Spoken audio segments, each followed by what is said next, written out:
Okay. You know what happened to this? You know who did this? Crazy religious fanatics did this. That's true. That's right. Okay. Sometimes a cigar is just a cigar. Sometimes a cigar is not just a cigar. Sir, you're claiming you have a project for the new American century. Publish their plan to kill thousands of Americans. En hoe verder we de straat op lopen, hoe meer verhalen er onze kant op komen. Verhalen verschillende aard. Mensen die het ene geloven, mensen die het andere geloven. En deze man was weer heel erg betrokken bij de dag zelf. Hello sir. Where were you on the September 11th, 2000? I was standing in front of the Century 21 building when the second building was hit and both towers came down. And I was here for the first 14 days.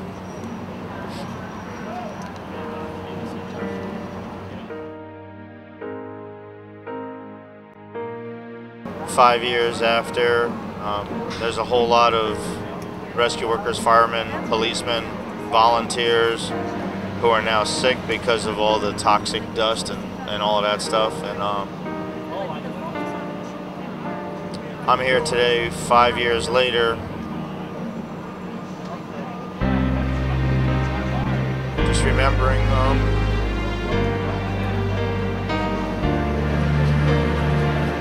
to be here and witness it.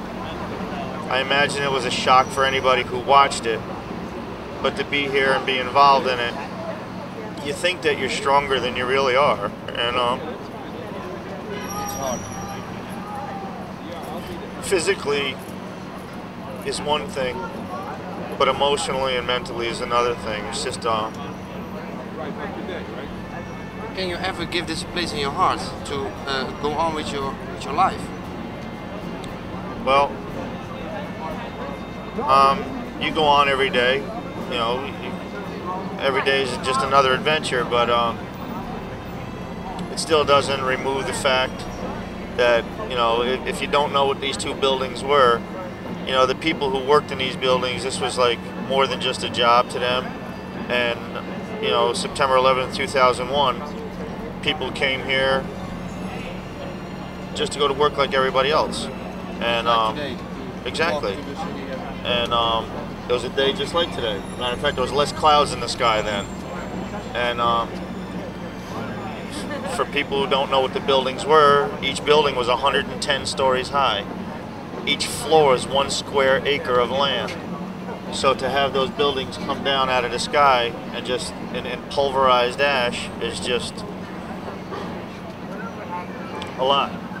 As a matter of fact, where we're standing right here, ironically that you're right here, when the South Tower collapsed, I was down the street just a little bit and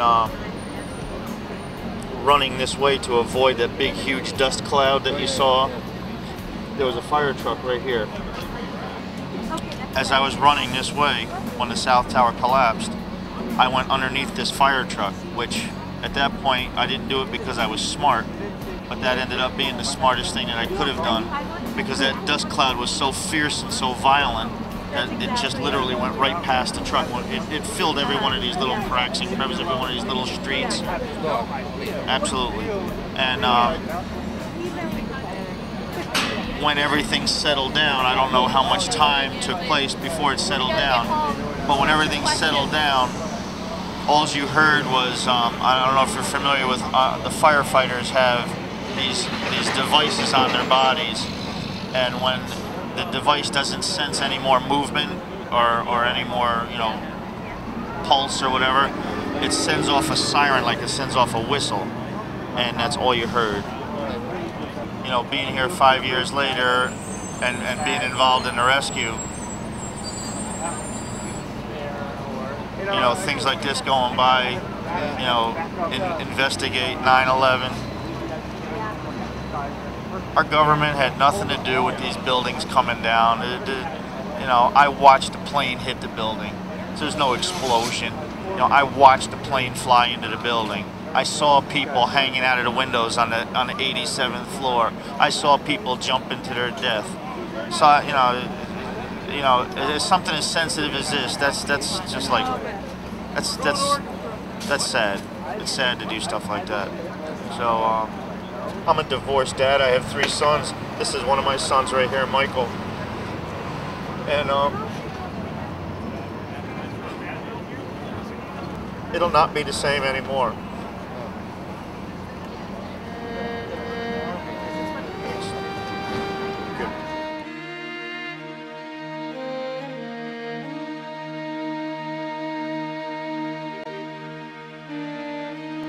Nou, nog steeds op Ground Zero op 11 september 2006.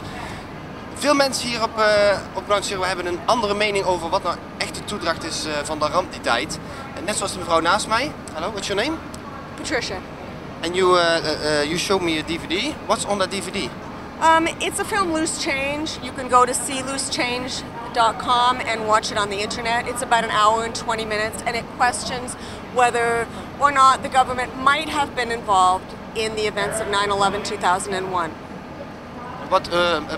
What kind of things are on that DVD that you said from, well, maybe that's... One of my big questions is, how is it possible that 4 planes could go off course for an hour and a half, and NORAD knew that within minutes of the planes being hijacked?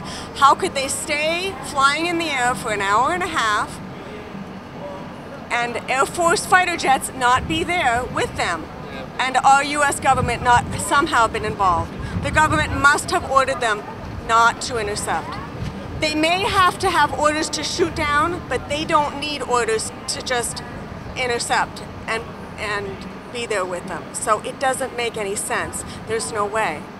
And about the way the buildings collapse? Well, this is Building 7. A lot of people don't know about Building 7. Building 7, there were 3 buildings that came down. The first 2 came down in the morning. The third one came down at 5 o'clock. And this was a standard steel frame building, and no plane hit it. How is it possible that this building came down and collapsed? We walked by and you said those people on the other side are... Those people over there that investigate 9/11, when you stop them and ask them, what are you investigating?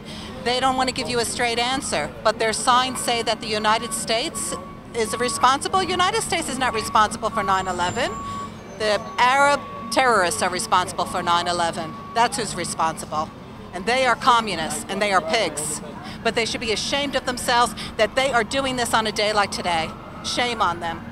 I think the rest of the world needs to take a little responsibility here, and your government, and France's government, and England's government, and Japan's government, and China's government, and every single one of the 82 governments that had employees working in those buildings needs to insist on an investigation, because the evidence is overwhelming. Seismic evidence too. I've also seen that. There's no way. How can a building, how can you explain huge craters of molten lead if there was no bomb in the base of that building?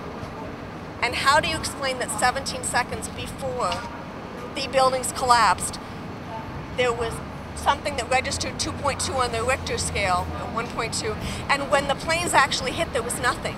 And yet 17 seconds before each of the buildings collapsed, there was a huge seismic evidence. You can't ignore that.